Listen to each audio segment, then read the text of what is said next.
The love and favour of a king has historically been a double-edged sword, offering immense power and influence while simultaneously posing significant risks. This paradox is evident in the experiences of royal mistresses, princesses and courtiers who have navigated the treacherous waters of court politics. The allure of a king's affection often brought wealth, titles and social elevation, but it also exposed recipients to envy, intrigue and potential downfall. Royal mistresses, perhaps more than any other group, exemplify the precariousness of a king's favour. For instance, Diane de Poitiers, the mistress of King Henry II of France, wielded considerable influence over him and the court. Her position brought her wealth and power, but her status was always contingent on the king's favour. When Henry II died, Diane's influence vanished almost overnight, and she was forced into exile by the new regime under Catherine de' Medici, Henry's widow. This abrupt shift underscores the volatility of relying on a monarch's personal affection. Princesses, often pawns in the dynastic chess games of European royalty, also experienced the perils of a king's favour. Anne Boleyn, the second wife of King Henry VIII of England, rose to prominence through the king's passionate and persistent love.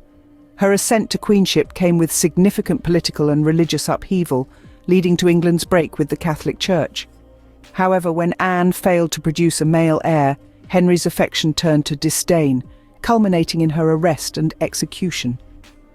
Anne's story illustrates how quickly favour could turn to fatal disfavour in the volatile environment of the Tudor court.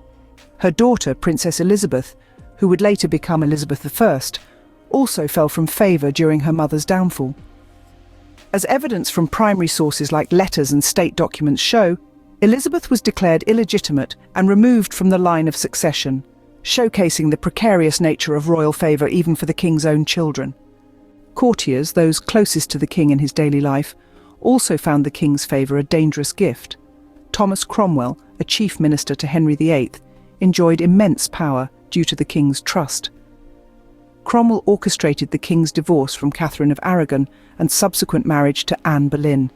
However, his fall from grace was swift when he arranged the king's marriage to Anne of Cleves, a union Henry found personally repugnant. Cromwell's downfall and execution reveal the precariousness of political favour at court, where one miscalculation could lead to a brutal end. Historians and biographers provide ample evidence of the treacherous nature of royal favour. Alison Weir, a prominent historian of Tudor England, details in her biographies how figures like Anne Boleyn and Thomas Cromwell navigated and ultimately fell from power. Weir's research highlights the transient nature of a king's favour and the constant threat of political machinations.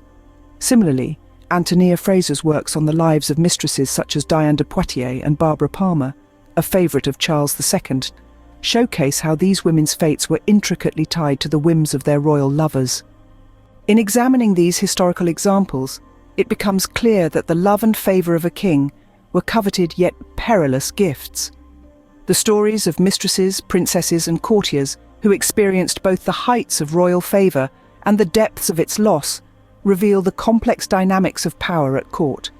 Their lives were marked by a delicate balance between influence and vulnerability, demonstrating that while the king's favour could elevate, it could just as easily destroy. Thank you for joining me on this royal adventure. If you enjoyed this short documentary, please like and share with other royal enthusiasts. Also, don't forget to join our royal family by subscribing and click the bell so that you are notified when future documentaries premiere. We'd love to have you. Until next time, keep loving history and stay curious.